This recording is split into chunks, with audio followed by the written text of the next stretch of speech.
在漫迷们的心中，久居榜首的只有一个人——蝙蝠侠。没有人不崇拜老爷，却也没有人想成为老爷。超级英雄往往都具备超级能力，但布鲁斯是个例外。自1939年蝙蝠侠诞生后，便成为了史上第一位没有超能力的超级英雄。到现在80余年的过程中，作品无数，直到86年黑暗骑士归来系列横空出世，打破了蝙蝠侠早期的侦探风格少爷时代，把粉丝重新拉进了 Deep Dark 的世界。对比漫画原本的黑暗气氛，12年的改编电影虽然略逊一筹，但也足够让人看到那孤独绝望、重新坠落深渊的哥谭黑暗骑士。末年的布鲁斯曾说过，罪犯就像野草，斩而除不尽，这是黑暗悲情的世界。布鲁斯韦恩年逾半百，10年来他未再披上斗篷。英雄迟暮，蝙蝠侠老了，距离2代罗宾杰森托德之死也足足过了10年。布鲁斯参与了各种自杀式运动，再次登上新闻却是因为比赛中发生车祸，但他几乎是毫发无损。10年间，哥谭市没有黑暗骑士，犯罪率比起当年冲上新高，变种人帮让城市笼罩在死亡之下，他们之中青少年居多，驻足在哥谭市的大街小巷，杀人放火无恶不作，毫无预警的暴力。戈登局长也到了花甲之年，再过1个月就要光荣退休。他为之奋斗了一辈子的哥谭市，到了反而更淳朴了。虽然蝙蝠侠已经销声匿迹10年，但对于他的争论却没有停过。有人认为蝙蝠侠就是罪犯，有人视他为英雄，更有不少年轻人都不相信蝙蝠侠的存在。戈登在电视上表明了立场，退休前端不了变种人帮，也得让他们吃一壶。2个加起来100多岁的老头举杯言欢。身子骨虽然老了，但热血依旧。合作了快半辈子，戈登也替布鲁斯能够退休而感到高兴。变种人帮不是普通罪犯，市民视若无睹，政府束手无策，这助长了他们的嚣张气焰。布鲁斯漫步在哥谭街头，看着失去希望的百姓，还有那群无所事事的变种人帮。在那条黑暗的小巷里，布鲁斯感受到了无尽的孤独，父母被杀的画面依旧历历在目。变种人帮包围了他，平日欺软怕硬惯了，眼前这男人块头又大，看起来还不好对付，2个小马仔转身就跑。若今天路过的不是自己，而是一家3口。深夜，布鲁斯再次从噩梦中惊醒，意识里抗拒那只蝙蝠。他走进洞穴，呆呆地看着杰森的战衣。阿福对他这种梦游症习以为常，前后脚就赶了过来。可老管家却惊讶地发现，自家少爷剃了胡须，这一切连他本人都不记得。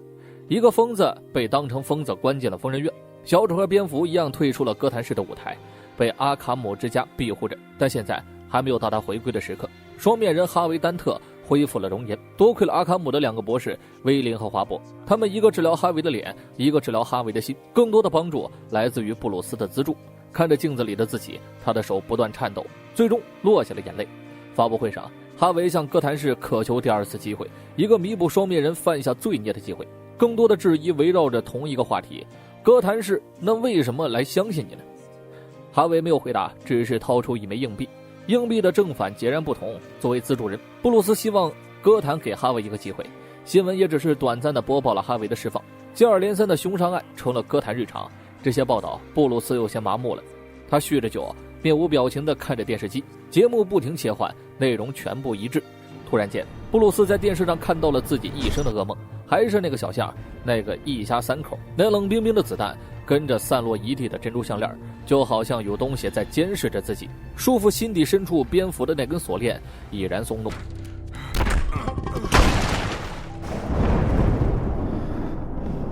You know it in your soul. You're nothing but a hollow shell. A rusty trap.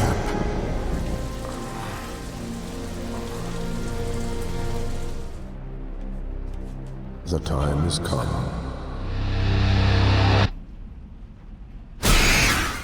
哥谭市乌云密布，电闪雷鸣，像是在对这里发出警告，因为黑暗骑士归来了。Please, Silk, not the face.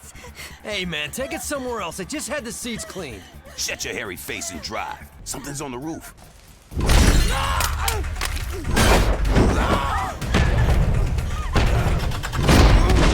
为了躲避大雨，2个女孩来到了变种人帮的地盘。不出意外，这群流氓盯上了他们。但今晚显然不是幸运夜。Where'd you go?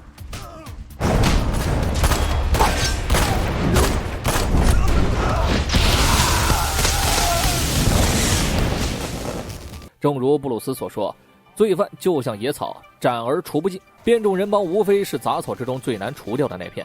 一名老警察正在带着新人追击抢劫犯，年轻人无意之间看到什么东西飞了过去，看清楚之后，老警察减慢了速度，嘴角微微掀起，他知道好戏要上演了。布鲁斯将劫匪们逼停在废墟中，那名年轻警察显然还没有意识到今晚要发生什么。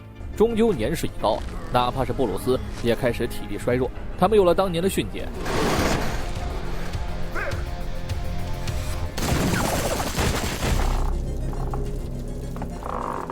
This is freaky.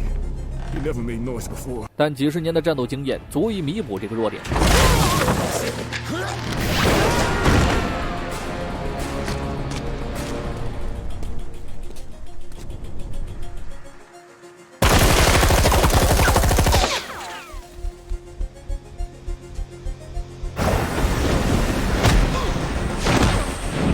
年轻警察赶来阻止，却让前辈好一顿数落。他以前有幸见过一次蝙蝠侠，那会儿自己还算年轻。在劫匪的兜里，布鲁斯翻出一枚硬币。哈维这个是死性不改，今夜的新闻一改常态。有人说看到了德古拉，有人说看到了怪物，但老玩家们都知道那是蝙蝠侠。为此，变种人帮的领袖特意发出公告，称自己会杀死蝙蝠侠。戈登的办公室迎来了一个男人，他就是昨晚被蝙蝠侠打断腿的劫匪之一。男人想趁法院没定罪之前倒打一耙，但戈登知道布鲁斯出手必有因，反手就给男人来了个无罪释放。如此高强度的战斗，差点让布鲁斯浑身散架。很快，戈登就打来电话，阿福一点就透，反复确认了一下受益人是不是自己。戈登料到男人被释放后，一定会去找双面人帮忙。马仔上不了台面是有原因的，这个蠢货果真就进了布鲁斯和戈登的陷阱。只可惜他线下地位太差，什么都不知道。与此同时，戈登收到一份报告，他立刻皱起了眉头，连忙点亮了蝙蝠灯。巨大的蝙蝠标志足以让整个哥谭市看到，昨晚2架军用直升机被偷。布鲁斯知道这事儿定和哈维有关，还猜出行动日就是明晚。那是本月的第2个星期二，意味着双倍的大小，而且他重新在脸上绷上了绷带。布鲁斯有理由怀疑他认不清自己了，甚至可能会自杀。面容恢复并不意味着心理正常，他没有时间跟哈维玩游戏，抓住他还得尽快解决掉变种人帮，那才是哥谭的心腹大患。2架直升机2倍大小，袭击的目标也会是大过所有2倍的建筑。两人不约而同地望向了哥谭双子大厦。访谈中，华伯不愿承认自己的治疗是失败的，他认为罪孽的种子是由蝙蝠侠栽下的，黑暗骑士的存在造就了犯罪诞生。听到蝙蝠侠3个字时，阿卡姆之家的小丑瞳孔瞬间缩了一下。此时老爷在哥谭市双子大厦顶部守株待兔，终归是55岁的中年人，坐的时间久了，没一个地方舒服。很快2架直升机从他头顶飞过，炮弹开始轰炸哥谭双子大厦。哈维劫持了信号，他开出$2000万的价钱，22分钟内若送不来，携带的2枚炸弹会将双子塔彻底摧毁。塔顶重兵把守，老爷利用装备弥补了体力不足的劣势，接着恐惧烟雾打趴了所有罪犯。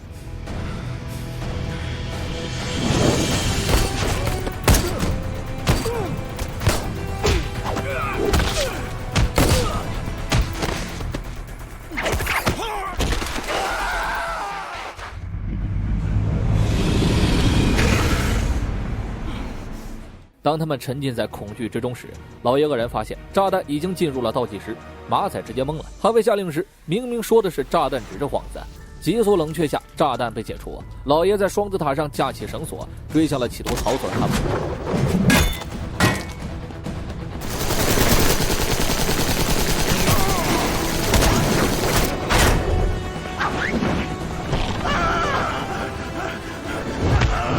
将其带入屋内后，另一枚炸弹将哈维原本乘坐的直升机炸成碎末。Show me. What did you do? 布鲁斯扯下哈维的绷带，这伎俩老爷已经看出来了。哈维不想装作正常，阿卡姆也没有把他治疗好。今晚的袭击只是想找个陪葬品。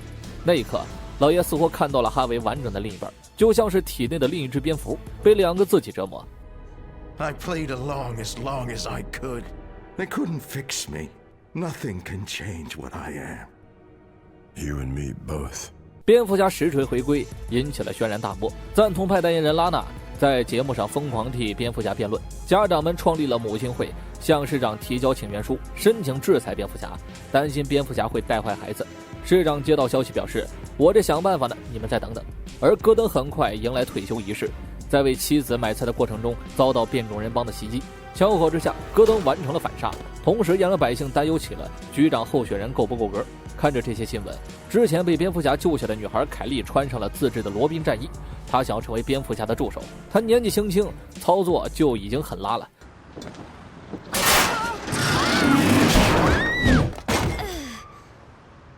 Some Robin. 经历了一段时间的训练，凯莉的走位已经能够做到蛇皮级别。她出手阻止了一起还没有发生的盗窃案。Look out! 结果罪犯说他有病，路人表示什么呀？路人屁也没放。电视上突然插播了一条绑架案，受害者还是个婴儿。布鲁斯赶到此处救下孩子，没费吹灰之力。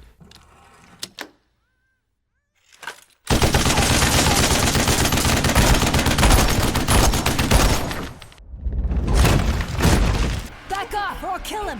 Believe me, man, I'll do it! I believe you. 更让他感兴趣的是变种人帮的武器，这属于军用级别，如果不是军方出了内鬼，很难得到。老爷顺着线索找到了陆军基地，这些武器足以引发一起小规模战争。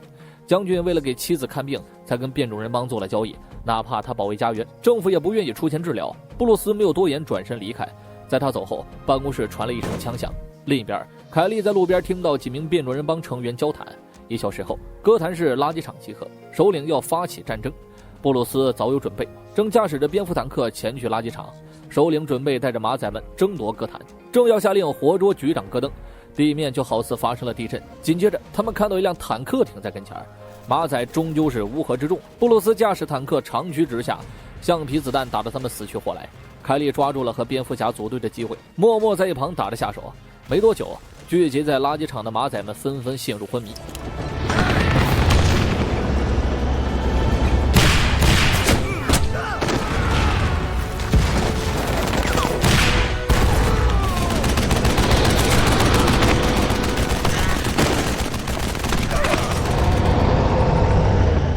坦克停在了首领面前，首领讽刺蝙蝠侠用着最强的武器打着最弱的输出，是男人就来砍我。Sir, you can't seriously be.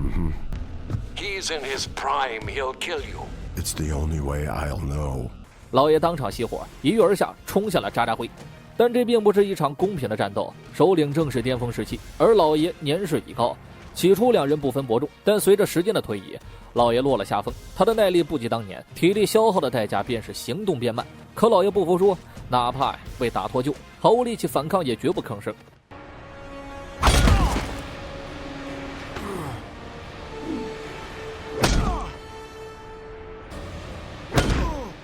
凯莉见状拼了命地冲上前去，老爷抓准这个间隙，丢出一枚凝胶糊他一脸。领袖很快因为窒息昏了过去，而老爷也瘫软地倒在了地上。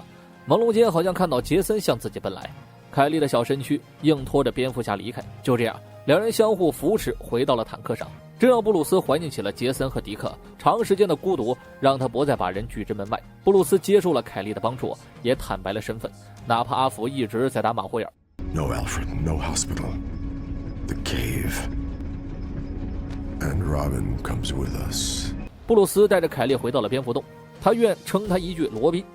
布鲁斯没有立刻疗伤，而是径直走向了洞穴深处。他卸下战衣，以最原始的姿态去寻找属于自己的力量。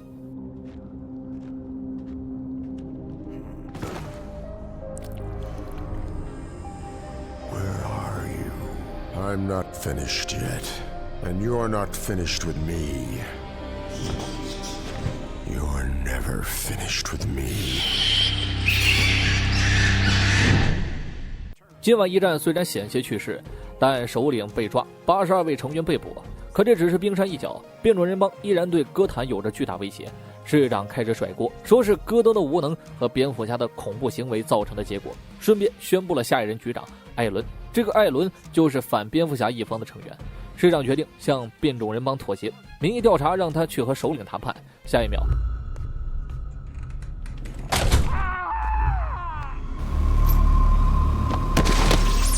The mayor is dead. 这让刚刚恢复希望的市民重新跌落谷底，所有人已经开始静等死亡敲门。老爷做好了备战准备，他知道变种人帮成员都盲目的崇拜他们的首领，只有打败首领才能瓦解变种人帮。上次那场单挑有些草率，这次布鲁斯做足了准备。凯莉伪装成了变种人帮成员，布鲁斯送他进去传递消息，告知几人到河边管道见面，是首领的意思。而这些无脑的马仔肯定会一传十，十传百，距离戈登退休只剩几天，留下的烂摊子够收拾几年。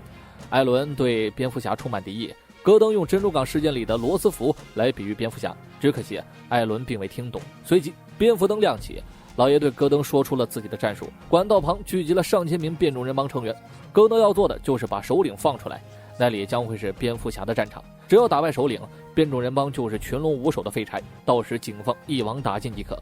戈登按照计划行事，引诱首领通过管道逃入河边。就在这时，蝙蝠侠从黑暗之中杀了出来。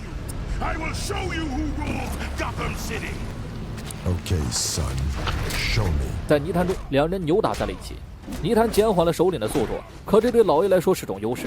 同等条件下，他的格斗术成了利刃。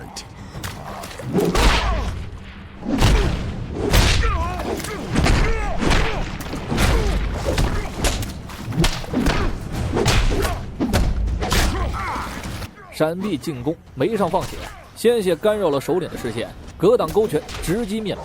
老爷一掌点在虎头肌叶神经上，不足几秒钟，首领的左臂彻底抬不起来了。老爷紧接着一招十字固，首领的右臂瞬间被折断。接下来是双腿鼻梁，泥潭就是手术台的话，老爷就是主刀医师。一众成员看得是头皮发麻呀，不少成员当场转化，投身到了蝙蝠侠的披风之下，成立了蝙蝠之子的帮派。变种人帮基本上算是溃败了，那些丧家之犬就留给布鲁斯处理了，因为今天戈登正式卸任。 How are you feeling, sir? Like it was yesterday. 在蝙蝠侠的带领下，人民开始向邪恶反击，为了家园而战。随着关于蝙蝠侠的正面报道频率增加，位于阿卡姆之家的小丑忽然站了起来。Batman, darling. 以上便是黑龟第一章。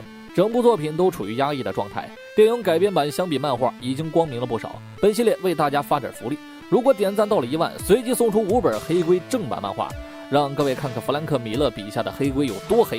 别忘了点个关注，接下来又到了无聊的分析时间了。相信很多观众已经从本片中看到了熟悉的片段，我们的导剪之神扎克·施耐德几部作品里都有致敬画面，就玛莎致敬了救婴儿的桥段。 Back off or I'll kill him. Believe me, man, I'll do it. I believe you. I'll kill her. Believe me, I'll do it. I believe you.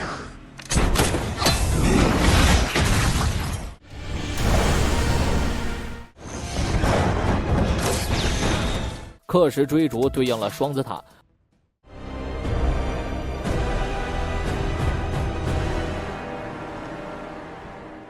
最简单最直观的就是本片的设定，打击罪犯20余年，年过半百，二代罗宾已死，包括那一拳能打死人的体格。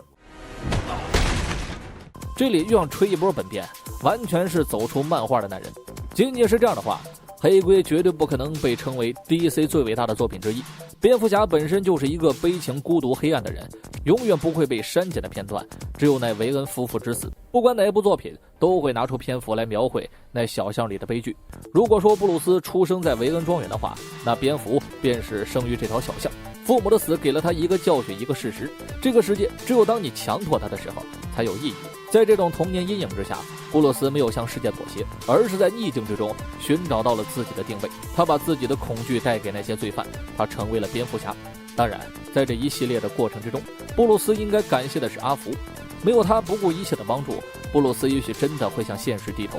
这样一个存在打击罪犯20余年，从独行侠到培养了罗宾，他逐渐开始信任伙伴。布鲁斯完成了一次蜕变，从小到大的经历也让他拥有了祝孤生的性格，而这一切在二代罗宾死后改变了。蝙蝠侠原本给人一种强势没得感情，黑暗到骨子里的感觉，但他实际的内心比谁都懂得珍惜，只是这副面具不允许他表现出来。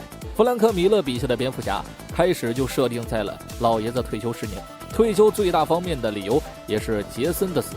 老爷把每任罗宾都视为儿子般的存在，罪恶感、自责感弥漫在他整个身体。 Talked to Dick lately? You know I haven't. Could have been a shoulder to lean on.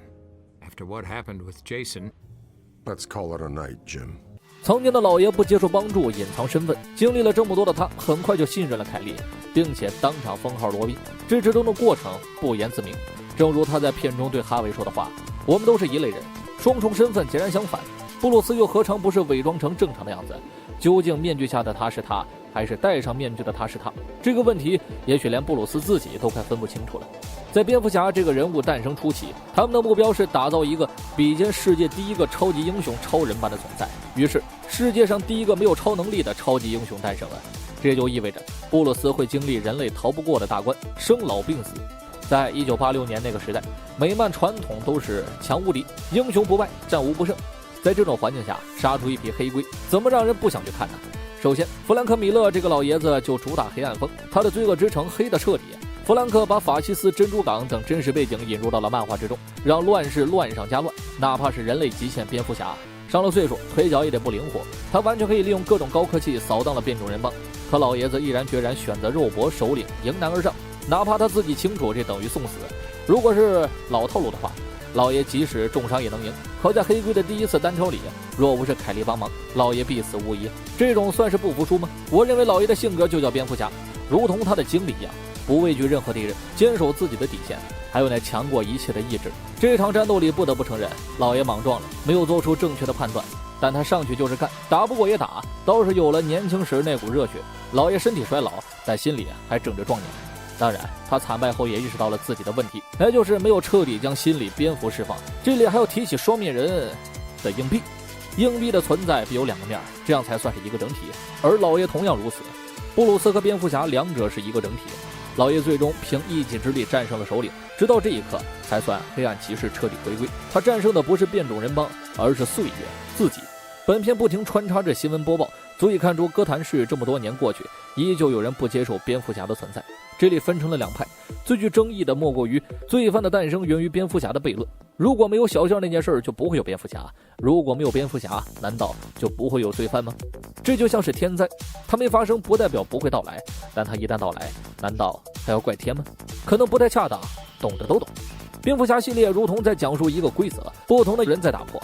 黑龟的上半部就止于此了，之后的下部展开更多。这里就话不多说了，我是瓜皮儿，下期见。 In all the years to come, in your most private moments, I want you to remember that. I want you to remember the one man who beat you.